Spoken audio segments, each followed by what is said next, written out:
Hi, and we are live from home during the time of the coronavirus with Louis and Larissa. Hi Super guys. excited to have you guys. Get you guys on the screen. Hang on, so I can see your awesome faces. I is Hi everything? from Seattle. Hi from Brazil, from São Paulo. We are From here. Now it's like 5:30 p.m. and we are very happy to be here. I'm happy to have you guys here. This is we had started kind of doing the podcast Con Todo Talk. We started filming it about maybe a month and a half before the coronavirus, and we had gotten this short little interview with you guys, kind of like one of the first ones. Yeah. And then Yay. the coronavirus hit, and so now we're trying to start it back up just from home.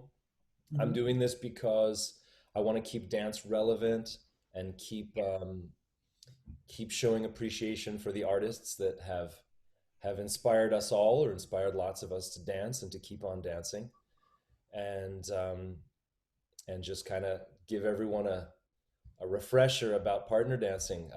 Louis, Larissa, you're from Brazil. You are Zouk dancers Yes. Yeah. currently, among Mostly. other things. You guys have a really unique style. You came to Seattle a couple months back, and you were actually supposed to be in Seattle sometime around now-ish. Yeah. Yeah. So And sad. we were doing all that planning to have you guys here for a little while. But while you were here, everyone that worked with you was really struck with your just for one, your personalities, your your joy about life, but also you have this really unique natural style to your dancing, this improvisational organic movement. It's such a joy to watch you guys dance. Tell me tell me how did I've heard this story before, but for anyone watching, tell us how you guys got into partner dancing and Zouk particularly. Wow. First, thank you for all your words. Yes. We felt a very great energy at your school in Seattle, so was also a pleasure to us to It's be a there. pretty school and was really, really nice to be there. I wish we come back soon Yeah. after all these things end. And this is a long story, but So how do we start, right? yeah. Yeah. So I started because of my mom. My mom started to do forró classes, to take forró classes. Mhm. And then I started to go with her when I was 11 or 12 years old. And when you are a kid, everything is like a game. So you want to get better, to have better skills just for fun. And I started like this. And then I started to learn different styles of social dancing. And then I met Larissa, and she kind of said to me, "You have to learn Zouk." And then I Yeah. fell in love with this dance, and now we are here, right? Yeah. And you? I started also because of my mom. She just got divorced from my father, and then she always wanted to learn how to dance, but he doesn't. So she waited until the end of the marriage to start. So things are exactly the same in Brazil. What? So things are exactly the same in Brazil. Yeah, Yeah, are very similar. Okay. yeah. How old were you, Larissa? When this I was, am 19, but I started with 11. you started at 11, and Louis, how old were you? Around the same age, but How old are you? now I'm 21. No, no, Yeah. I was actually curious about then, but it's good to know. So, Yeah, it's 11, 12 years Yeah, old, around there. And then we met, and then Larissa, in a social. we met in a social, yeah, when we were very young. How old were we? I was 12 or 13. I think 13. Yeah. And yeah, was it normal for kids to social dance like in where you guys were growing up? He was the only guy that has almost my age. So I was like, oh my God, a kid dancing too. Yeah. let's play Barbie and Ken and this. Yeah, so it's not that common, but What have actually was not. You today is today, more, yeah, today yeah. is more common here in Brazil to have some kids doing classes and dancing. And then we started to have a relationship very young, Yeah. and also a partnership. And then in the future, we broke up the relationship and just kept the Partner. partnership. And now we are like this. We are kind of best friends and also dance partners. Yeah. Uh, so Larissa saw at her social media audition to a dance company at the big city in São Paulo. Mm. From the most popular teacher in São Paulo, that is Rubia Frutuoso. Yeah. And like for me, she was always the best teacher, the best woman dancing. I was always in love to see her dancing, and I was like, oh my god, we have to To go. go there. I want to be part of this. Yeah, and then we did the audition and we got in at her company. Yeah. And then we started to go every weekend to São Paulo. Where we live to São Paulo is around 2 hours of traveling. By car. Yeah. And then we started to go and train with her, and then we trained a lot.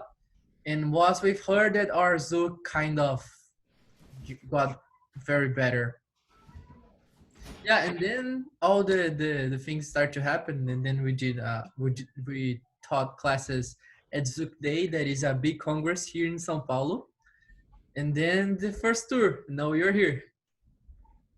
Now, tell me, just in brief, I know the whole COVID-19 thing, obviously it's happening to all of us and it's in the news constantly. I don't want to focus on that as, the main thing, but in brief, where were you guys when the whole COVID-19 episode started? So when it first started to to start to complicate the things in Europe, we were in Vienna, Yeah. in Austria, and then we went to London And then to the things started to get crazy. to Pedrinho's The birthday. numbers just growing up, and we were super scared to don't be able to come back to Brazil and to buy our ticket to Brazil because we didn't have it already. So it was really a moment of, oh my god, I have to get the ticket Yeah. to go to Brazil. So we were in London, Yeah. planning to from London go to Kiev and then to the US and spend some months Yeah. there. But But then from London we bought tickets to Brazil and came home. Okay. Did in this is a loaded question, but what makes you guys unique as dancers? I know from my perspective, I've watched you guys dance. There's so many things that I could point out that are unique about your dancing. But what do you guys feel makes you unique as Zouk dancers? Good question. good question. So I will speak about me first, and then I can speak Okay. about you. So I believe that all we as a dancers, we get the influences that we have around us of the other things that we do Yeah. before and after dancing. So before dancing, I was a skateboarder and also a musician. Used to play acoustic guitar just like you. I can see the acoustic guitar at your background. Uh, and then I started to do engineering. So I try to do these bridges, these links every time at my dancing. Like for example, I see the head movements the same way that I see the tricks of skateboard when I try to organize the movements. Okay. And then seeing like the way we organize tricks in skateboard, we came up with a lot of new movements, but was just a bridge between those two knowledges. And to understand music, I use all that I trained about playing guitar too. And also I try to see the things very rationally like a engineer. Yeah. So yeah, I think it's this, and I really don't like that much rules. Like this is a rule you have to follow. I have to question myself, and Mhm. then when I understand the meaning of something, it is okay to me to internalize. So I think this is this. Mhm. That whole engineer, the connection between engineers and kind of the engineer style of thinking and partner dancing is global. I know that they've done studies where they showed that tons of the of the dancers in dance class are often engineers or in some form of engineering because of the language process, the language part of it. Yeah. Yeah, yeah. There's a lot of engineers in dance too. What about you, Well, Larissa? What do you think makes what makes you unique as a dancer? well, what I like in my dance that I always want to bring to my students, it's about not just okay, be a follower and do the movements that the leader is leading me, but also try to interpretate the song as I like, Mm, what I'm feeling in that moment in my body. So I like a lot to play with my hips and my foot in a different way, and I want to bring this independence to my followers too. So I like the way that I can be free dancing with Louis and a lot of other leaders too. But I think this is something that really makes my dance looks good. The way that interpretate, the way that I show my movements, what I'm feeling, and yeah. and and at the same time I feel that Larissa's body offers me so many options of movement, you know. Like imagine that when you are leading you are kind of playing something with a joystick, you know. hmm Larissa's body has so many buttons, so many buttons, different buttons, you know. And this The two makes different things. this makes your freedom to create new things be very better, because like she can differentiate very small things, very small leanings, and notice the difference and respond this different. So this is very nice about her too. Thank One you. of the things that I noticed when I was watching you guys in your last in the social dance, you guys did like a social demo at the at Salsa con Todo when you were here a couple months back, and I noticed a real I noticed a couple things. One was there was a unique style of head movement to how you guys approached it, and I'd like to get into that a little bit maybe in a few minutes. There was also a wonderful ability to lead parts of each other's body or lead and follow parts of each other's body from a distance. So, you know, I would like Louis, I would see you moving one part of Larissa's body, but like her hips or her feet or knees or something would move as a result. And I could see you getting a different part of the person of the follow's body to move from another contact point, if that makes sense. Yeah, yeah, yeah. And lots of dancers do this, of course, and sometimes that's because, you know, as a follow, maybe you can see the lead moving it, or you understand that that's their intent. But with you guys, it felt like you really had a different science of how you got that lead follow thing working. What is the where did you get your lead follow technique? Just Do you want to talk Um, first? Most part, I took it from Rubia, of course, that I spent a lot of time studying with. And the other part was from my first teacher, Charles Matias. But I think everything is like,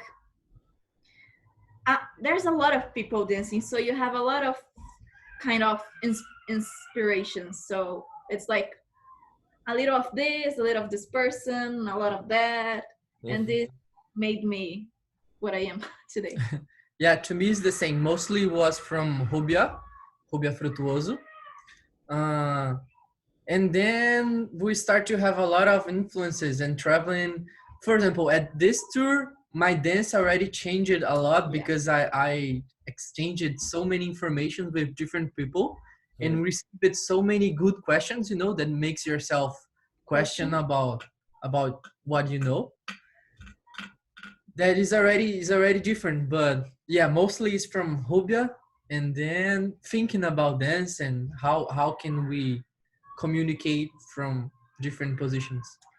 Also, Hubia, how do you spell that, by the way? Just so if anyone's watching, like they could look that up. Hubia. R. Rubia. Oh, like I guess in English, like Rubia. Yeah. yeah. Rubia. Okay. Rubia. And what's the last name? Frutuoso. Frutuoso.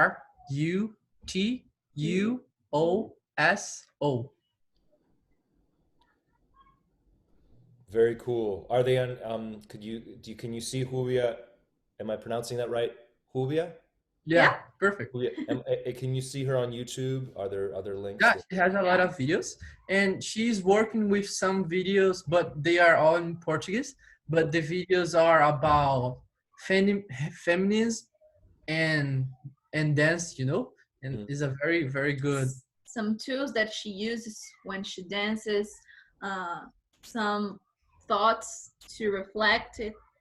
Uh, there's a lot of things really cool. She actually has a school in São Paulo now, so people can go and learn with her too, because she's amazing. And she also teaches in English. Okay. Yeah, That is great. Let's talk head movement for a second, you guys, because head Okay, movement for that's good. Zouk is such a defining thing. It's like in salsa, how many times can you spin or what your crossbody lead looks like. But and Zouk has tons of different dynamics. It's not just that head movement and hair movement that that the public sees, at least. There's lots of things going on. But you guys have a specific approach to head movement. Can you talk to me a little bit about that? yeah, for sure. So first, we were taught that you can organize the middle of the head movements, of the circular head movements. I mean middle because we are not speaking about how to start and how to exit, just the middle of this, in three different movements. So Okay. we call three boxes of head movements. The first one is the balão, that is a circular head movement, the, Okay. the circular head movement that we know. The Okay. second one is the roasted chicken, when the Okay. follower stops the top of her head in one point and then turns, the roasted chicken, right? Okay. Right. And the third one is the bent head turn, or the off axis turn, when the follower stops her head in one position and then turns her body like this, right? So Okay. we can organize in these three movements: balão, roasted chicken, and bent head turn. But what we analyzed it and we came up is, of these three, we can go even more simple and get just two movements that are the circular head movement, that is the first box. Okay. So is this chest movement with repercussion on your head. And the second movement is body rotation. So when you turn your body by stepping. Hmm. So with just those two movements, the circular head movement and the body rotation, we already can have all the circular head movements. Why? So the problem is the roasted chicken. How can we put the roast chicken at this configuration? But what is super cool is the roast chicken is already a combination of those two movements. She's doing, when Larissa does roasted chicken, she's doing head rotation to one side Okay. and body rotation to the other side. So are just those two movements at the same ratio, at the same intensity, in two different directions. Could In you one guys, I know this is hard. Could you guys, Larissa, it's almost I can almost perfectly see him, but is there a way that you guys could demonstrate that for sure. visually that I could see? Yeah. Yeah. Can you do this? Yeah. So Nice. So I will give some leadings to Larissa, and she will follow by Wi-Fi. Okay. Okay. So Larissa, I would like you to put your head forward, and then you do balão clockwise. So Balao, so that you've got your class. Okay. Oh, sorry, I won't Yeah. talk. Yeah. And then I would like you to keep your head at the same position and do one body turn counterclockwise. Nice. Now I would like you to do both things at the same time. 3, 2, 1, boom. Can you see we have the roasted chicken? Mm-hmm. Yeah, and by this we understand that are both things together. Another way that we have to show this that is very very interesting is, Ladi, I would like you to do a balloon clockwise and don't stop. Now I would like you to slowly put some body rotation to the other direction, so counterclockwise, very slow. So very slow, she's turning her body to the other direction. Can you see? Yep. Now I would like you to increase your body rotation. Increase a little more. Increase a little more. Yeah, and when she increases at the same level of the head rotation, she starts to do the roasted chicken. Can you see? So, yeah. That's fucking amazing. Yeah, this is super cool. So, and then what we did was, okay, if are not three movements, are just two movements, and the Rosikin is already a combination of those two movements to different directions and at the same ratio, what happens if we mix this differently, you know? Because we are getting one egg and 1 cup of milk and doing something with this. But what happens if we get 2 eggs in 1 cup of milk? What will we have if we mix this? Or if we get 1 egg and 2 cups of milk, you know? And then we can play with the ratio of the movements and the directions, if are to the same direction, to opposite directions. So what's basically this? Also, I think what is super important about head movements, it's actually that they are not head movements, because we don't do it by just the head or just the neck, because then you will hurt yourself and then you'll not have a big movement with a. Can you give me a non-dangerous example of what head movement would be like without body movement? So for example, if he gives me a lot of energy and I just concentrate this energy in my neck, just answering like this can be dangerous, because in the neck we have smaller bones. So if you give too much energy and don't manage this, you can hurt yourself. So that's why we use the chest, because we have bigger bones here that is not too dangerous. Yeah. And literally, to be a head movement should be our bones of our head moving like this. So yeah, it's a neck movement, but more than a neck movement is a chest movement. So this makes totally different when we are doing head movements. Yeah. If someone who didn't do partner dance came along 2 minutes back, Louis, when you were talking about eggs and milk in a cup and roasted chickens, they would have no clue what you were talking about. They'd be like, what are these people talking about? What does that have anything to do with what they're doing? So cool. Are all Brazilian dance movements organized through food? No, they are not.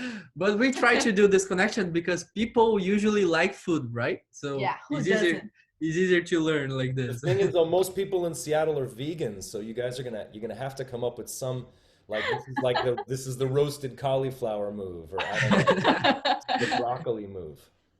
Yeah. Don't forget the broccoli gluten-free. move. Broccoli move. Yeah, you got to get gluten-free and GMO-free in there somehow. You can have a whole dance curriculum that's just food-based. Yeah. For you have to come with a big piece of meat. Well, I love you guys. You're both amazing. So you start back when you were starting Zouk, though, and you said you guys were starting with forró, which is this beautiful, I guess I describe it as, it's a Brazilian folk dance, right? Yeah, it's exactly this. Does forró have head movement in it? No. In the past, not, but today people add this. Yeah. Today the dances are mixing more. But forró is mostly you mostly move your hips and in your feet. Yeah. It's like samba. Would it be too much to ask to dance a teeny tiny bit of forró? There's so many people out there that I've talked about. I've said like forró is amazing, but usually people don't know what it is. Yeah, this is cool, but also have a kind of forró called forró do Pará. And at this kind of dance, the girls go with the hair forward and go back with the hair and do like this. And it's probably that the head movements of Zouk started by influence of this, you know, by influence of this kind of movements, going with the head forward and backward again. But let's dance for I mean, guys don't have to do a full demo. I'm just like, what's the flavor? What does it look like? Yeah, of course. No problem. So as Zouk, forró have a lot of different ways to dance it, right? So have slower kind of forrós and more melodic ones, have faster ones, just like Zouk. So the forró that are faster, we call pé de serra, and the slower ones we call shot. So what do you wanna? We'll dance a slower one, a shot. Okay. Can you hear it? Yeah.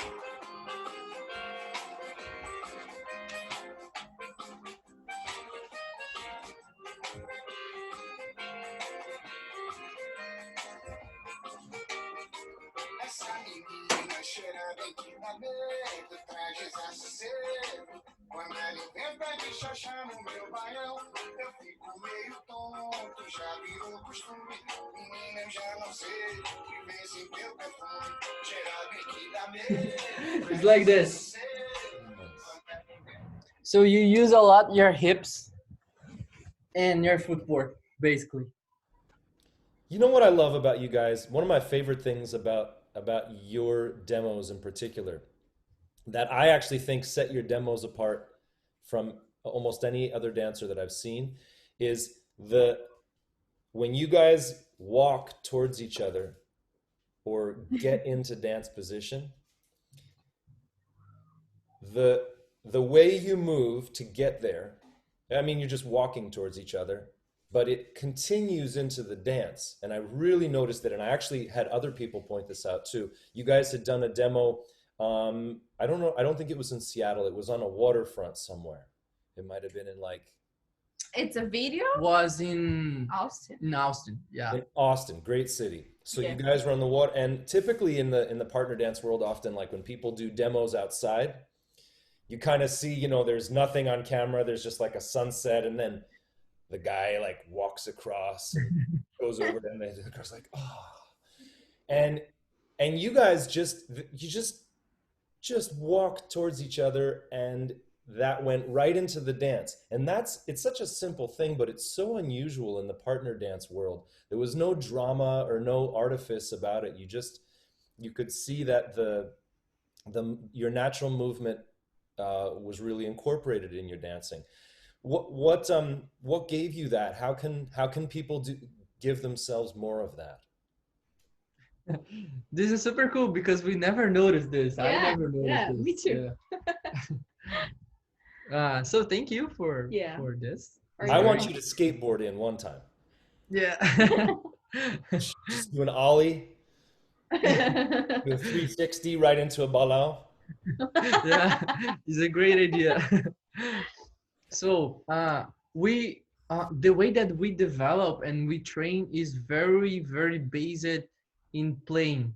Exactly. That's what I wanted to say also when you asked about our dance, what makes it unique. Mm. Because a lot of things that we developed was just playing, Sometimes we were like with the hands and then we were playing, doing stuff like that, and then we discovered something new, or just dancing, improving, and then happens something new because we actually when we are improving to train, we don't care too much about what how it looks like.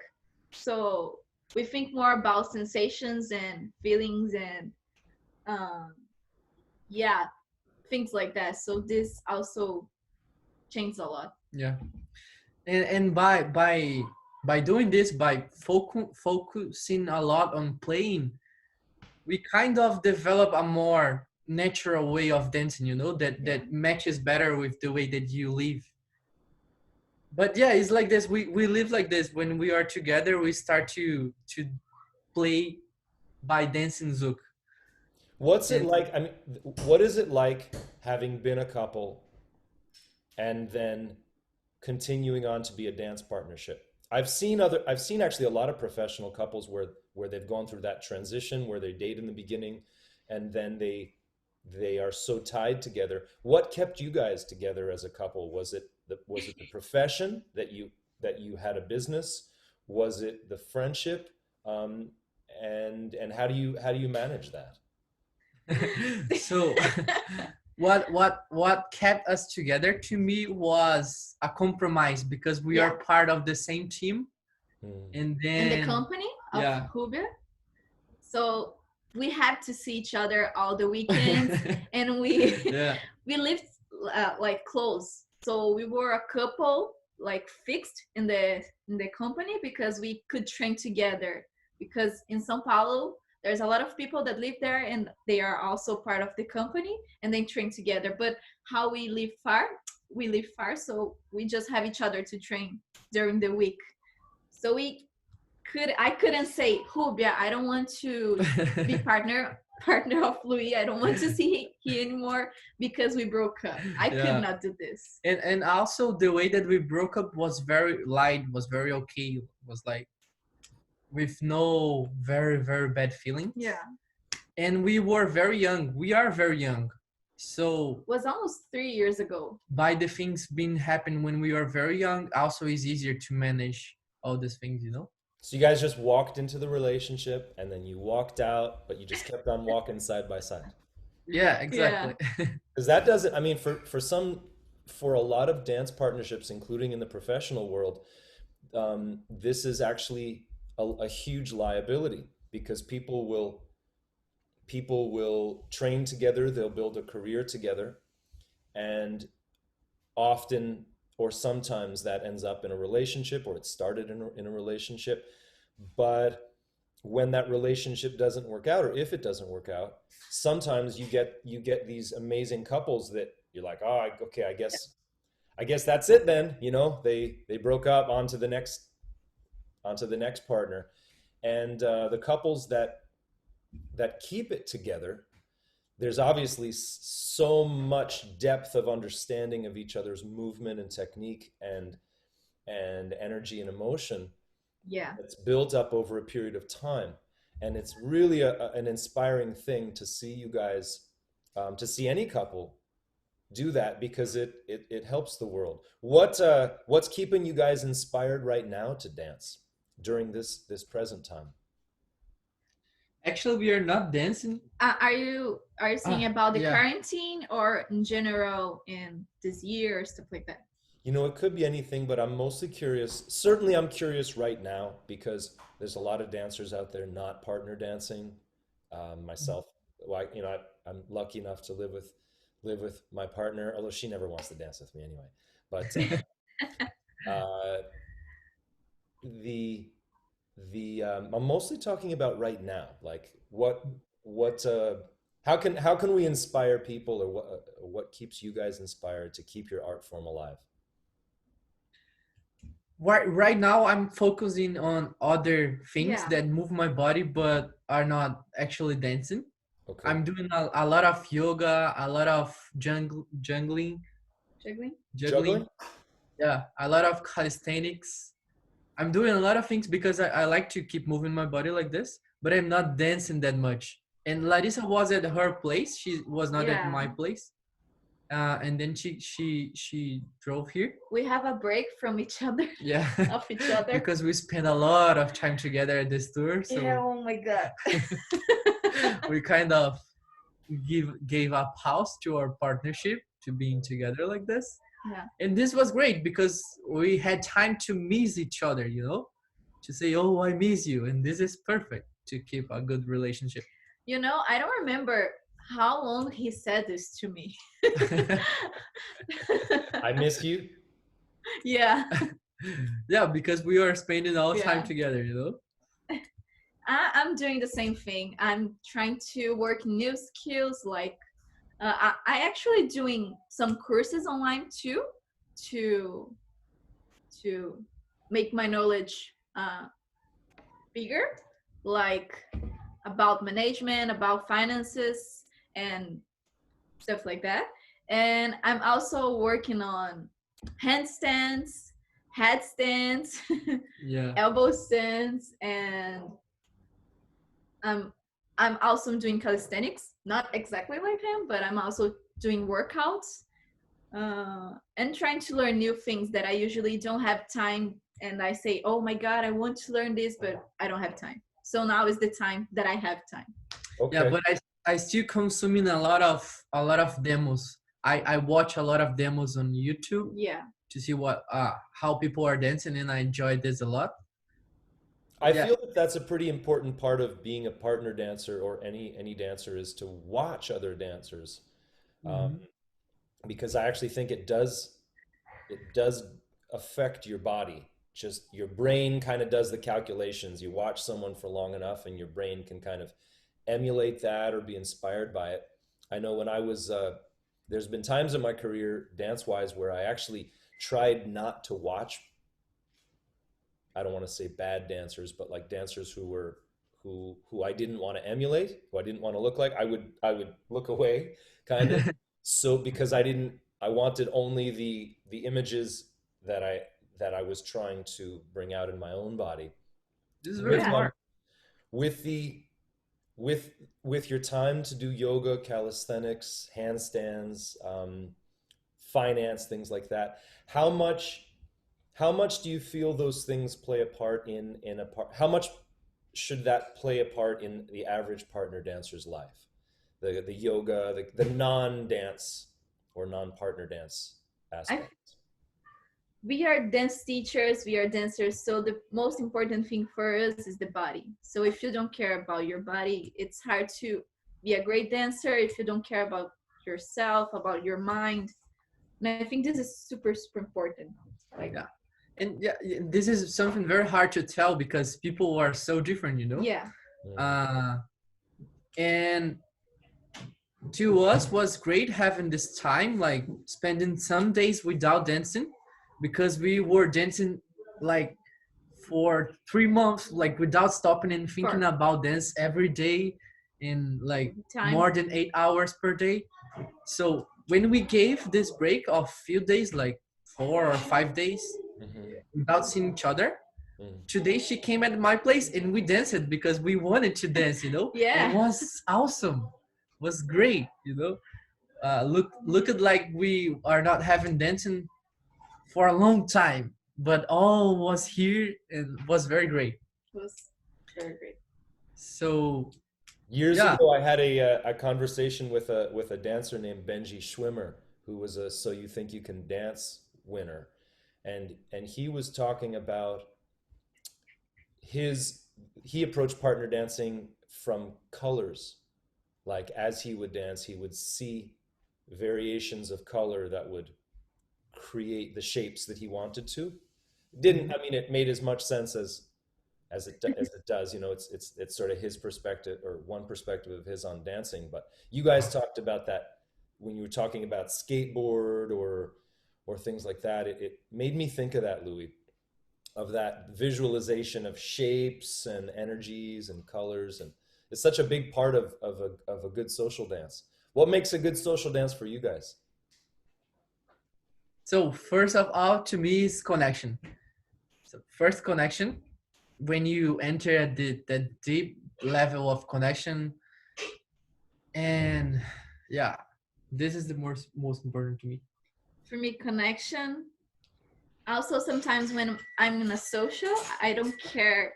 I don't want to care too much about how it looks. I don't. I just want to care about how it feels in my body, what I'm feeling, uh, and space. Yeah, Larissa loves space. You like space. Yeah, Yeah. because I also want to show to my partner what I'm feeling.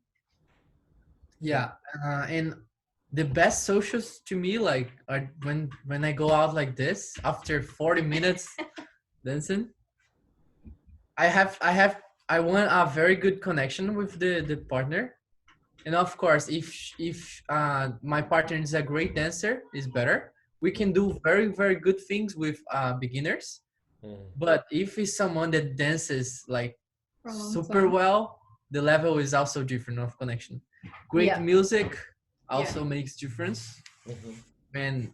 When you like the kind of songs that's playing, it's easier to go to a flow state of being. What did you guys dance to in your social dance today that you guys did? we danced indie folk music. Yeah. We were cooking and we just put it Spotify playlist. I really like listen indie folk music when I'm doing stuff. Indie folk? What? Indie folk music? Is that what you're saying? Yeah, yeah. And then we danced, but we danced zouk. But was like playing with the sing and with everything around. Yeah. Larissa, what's your current favorite song to social dance to? Oh my god. I would say R&B. Of course. R&B? Do you have a Yeah. particular favorite these days? Anything that stands out? Yes. Let me remember the name. I think it's from Doja Cat. It's a singer. Say so? No, No. no. Say so you can dance it. But I would say Rules. Doja Cat Rules. Okay. Love this song. Really, really cool. When you another thing that I loved about your guys' connection when you social dance is it seems like your quality of touch is real specific. Like dancers sometimes talk about just give your partner a hug, and then that's how the dance should feel. But you guys really kind of take that to a different level, just the way you wrap around each other. And I also really like that sometimes when you guys social dance, for these little split seconds, it looks like you're not dancing. Again, back to that whole like natural movement walking thing. But you could take a little section of your dancing and it just looks like two people holding hands or hugging or whatever. But then a split second later, you're doing something mind blowing. I love that with you guys. Thank you so much. Thanks. You guys said I know that you were in England when COVID had happened. We had a live stream chat with Leo of Leo and Anna yesterday, and he was talking about being in the hotel with, actually I think it was Anna that was talking, being in the hotel in England or Germany with all of the Zouk dancers, and the Congress had been canceled. You still had your rooms and you had food, so you guys just kind of hung out. It was like that was the last Zouk Congress before COVID-19. Yeah. Oh, I think it was in Amsterdam, was it? Is it in Amsterdam? I think Maybe, so. yeah. Yeah. Yeah. It might have been. We were at Pedrinho's house. Mhm. So we were there, and also Bruno and Heiza was there. Yeah, for a short time. It was really cool because we could exchange between us. We didn't dance that much because we were doing other things like training, like workout, like watching movies or just talking. It was really cool. Can you guys tell me what do you have currently now in terms of online classes, and how can people study from you? How can people connect with you? Well, for now we are just doing privates, so people can contact us and schedule a appointment to do a private with us by Zoom or other platform. Mhm. But we hope that we can do some online classes soon. Yeah. So you We are- haven't taught over Zoom yet? What? You have not taught over Zoom yet? Yes. Just Yeah. this. Like what? But well, no, let me preface that. You haven't taught group classes over Zoom. Oh, no, No. Okay. just privates. How do you guys feel about the process of coming out of this? How do you predict wearing masks as we begin to social dance again, or gloves, or I don't know. I don't know what it's like in Brazil. Here in Seattle, there's no there is no partner dancing going on. All the dance studios are shut down, but everyone is certainly thinking about how we can come out of this, how we can go back to social dancing. Do you guys have any predictions or ideas about how that's going to happen? This is a very good question. We are not thinking about this. But here's the same. It's not happen social dancing. Mm. A lot of places are shut down too. But I think what is hard is because there's a lot of people that are still in the streets, so like buying or just staying there talking out of your home. So I think will take a long time to come back. I don't know, maybe next year, maybe in some months. We cannot say it. Yeah, it's a really difficult thing for all of us dancers because there's such a it almost is like a it's like it fucks with your brain. It messes with you because you touch something in a store and you're like, okay, somebody else just touched that. And then Yeah, my brain instantly goes, well, then why aren't we social dancing? But of course, like the the and I don't really know anybody that got in. I don't. There's only a couple dancers that I know that got sick. A few older dancers died that I know wow. in New York.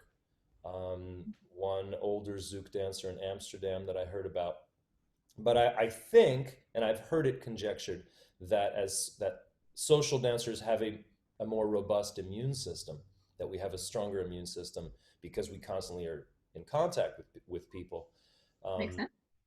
but people miss it so much. It's such a big part of their life. Social dancing. It's kind of like their spirituality, their exercise, their social activity is wrapped around this thing Mhm. called partner dancing, and I miss it so much. I'm Yeah, sure you Yeah, guys must miss it. me too. me Yeah. too. Yeah.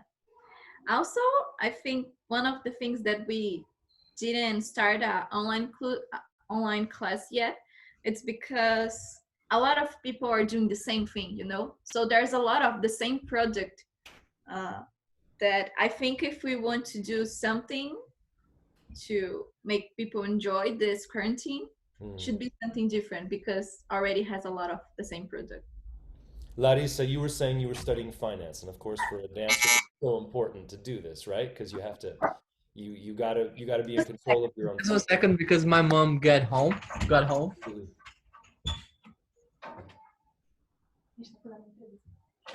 Mas pode entrar, não tá gravando You você. say hi to mama. And she got a bird. Oh my god. Let's see. A Okay. roasted chicken. No, no. No, it's a live bird.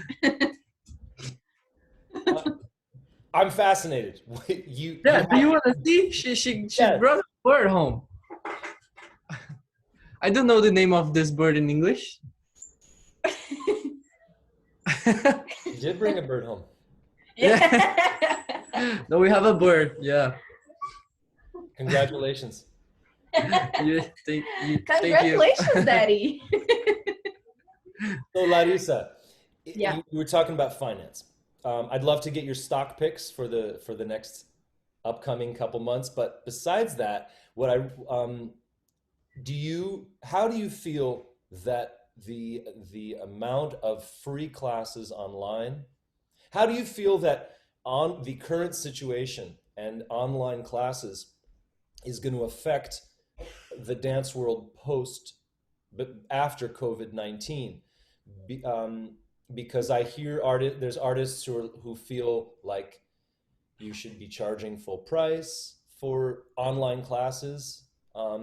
Other artists, of course, have had to drastically lower their hourly rate or what they charge for online classes. And I've also heard artists talk about the fact that there's so many free classes right now online, and I kind of wonder what we're actually offering a lot of free classes on our Salsa con Todo page as well, just because I want to keep the dance, I want to keep people active and energized.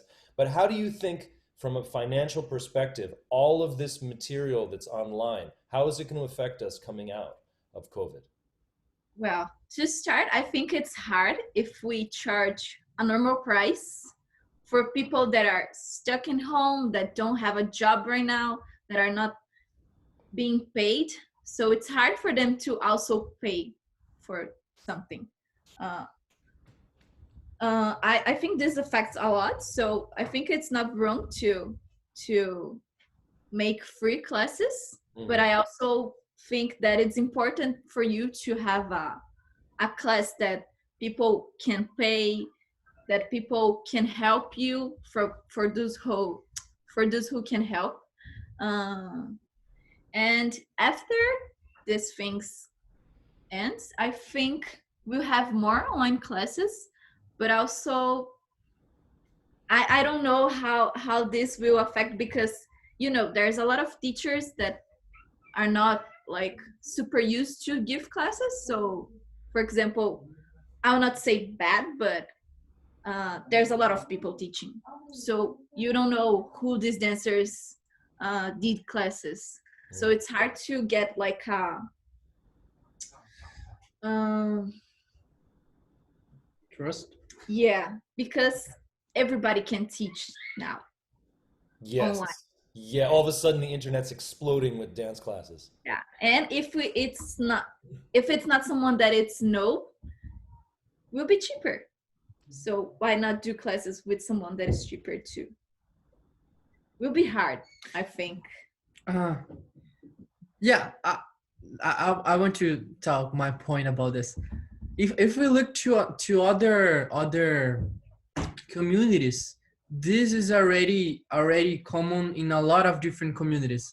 For example, something that is also Brazilian, jiu-jitsu, that is a martial art. Mhm. Jiu-jitsu today is done in all the world. It's super popular. Everybody knows what is.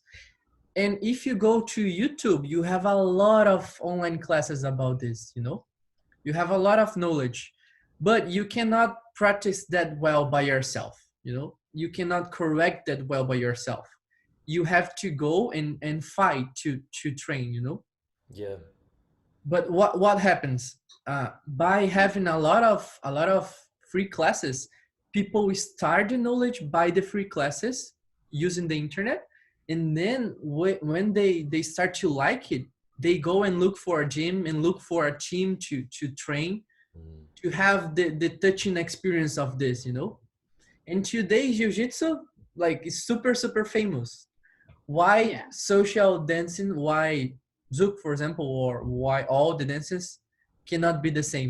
I think is we are going through the right way of having more online free material to try to reach people that are not dancing yet. And Yeah. of course to keep the people that already dancing. Absolutely. I think there's a huge parallel there with martial arts, and I love that analogy.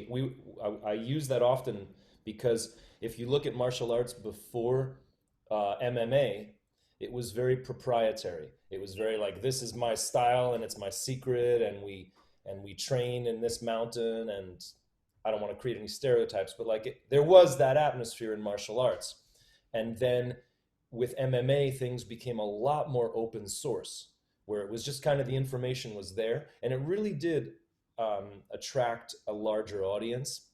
And I'd love to see us come out of this with a larger audience, because certainly as dancers we desperately need it, because there's like I've been out of work now, during this our school closed, you guys have been, and we don't just need online classes now, we need to come out of this into a larger market where more people are doing it. I also think it's going to be really important for society to relearn how to touch. I was talking to Willem Engel in Holland. I'm sure you guys know him, and he was talking about that important role of us as dance teachers getting society to get acclimated and used to contact and touch again. And not just this, to me, like if every dance that you have is a conversation. You are training the way you speak things, you are training the way you listen things, you are training the way that you interact with people. So this would be amazing if everybody uh, would be a social dancer. The I society agree. would be super great. I agree. The elections are coming up, and we need more Republicans and Democrats dancing together. Yeah, for sure, exactly. And for example, something that happens here at Brazil already. If you go to a normal party, a not social party, it's very common. You have security at the door. Yeah. You have very big men like this, and they search for your bag and stuff like this. but you don't have it in social dances, social parties. You don't have it, and people leave the bags like at the table and stuff like this, and nothing happens. It shows that we already have a kind of social development with the. I completely agree. Louis and Larissa, we're close to being at a time. I want to go again into how can people find you guys if they want to take private lessons from you? You're both so amazing, and I really hope that people take advantage of this period of time to be able to take lessons with you guys. Where can they find you? So our Instagram and our Facebook page. Our Instagram is Louis E like this E Larissa, right? Because in Portuguese. Yeah, it's in Portuguese. In Portuguese, it's Lui e Larissa, right? And also our Facebook It's page the same thing. is the same page. Is the same thing. The same name. Yeah. and- Lui and then Larissa. yeah. Yeah. You can just message us and schedule a private. Or even in our profiles, like in the Facebook, don't have to be the page. Mhm. You can contact us by Facebook or Instagram or Zoom or WhatsApp. Yeah. And if you like nerd stuff, teaching online is great to train Yeah. nerd stuff like theoretical things about dancing. And we love teaching this too, right? Yeah. You can get a fantastic dance class online. Absolutely. You can get a dance class that's every bit as valuable online as you can in person. We'll work on something different. You know, let's all right, let's close out. So now I'm going to turn this to split screen. Louis, would you,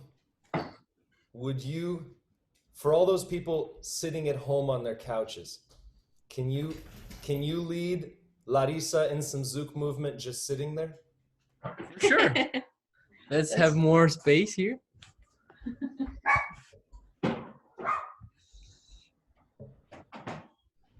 I have no idea how this ends up looking on Facebook Live because there's a delay, but at least the music and the dancing separately will hopefully. Okay. So yeah, you guys talked about like doing like hand dances or balaos. Let me see what you guys got from the comfort of your own home. Sure, let's play around. Okay. All right.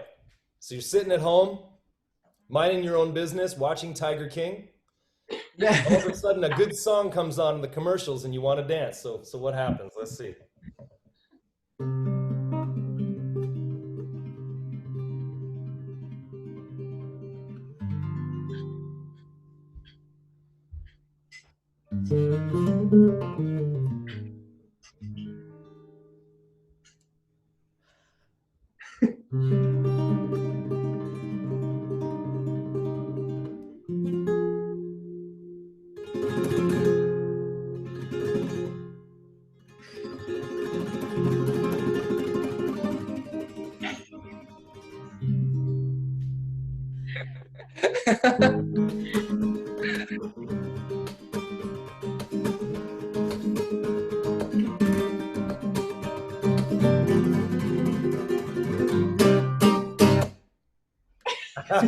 Yeah. You're an amazing player. Congratulations. Yeah. Thank you, Louis, Larissa. I love you guys. You're amazing. We believe that we'll see you in Seattle before too long. We can't wait to have you guys here again. You're such an inspiring force and such a new inspiring force too in the Zouk and the dance world. We wish you guys all the best. We hope if everyone's watching, they've enjoyed this and that they'll contact you guys and take lessons. Feel free to check out our Facebook page as well, Salsa con Todo. Salsa con Todo, to check out our classes, and you can also you can find links to Louis and Larissa there as well as tons of other dancers. Hugs and kisses to both of you from Seattle. Thank you. The work that you're doing is amazing. Thank you for so much, inviting you us. guys. Have an amazing day. You too. Bye.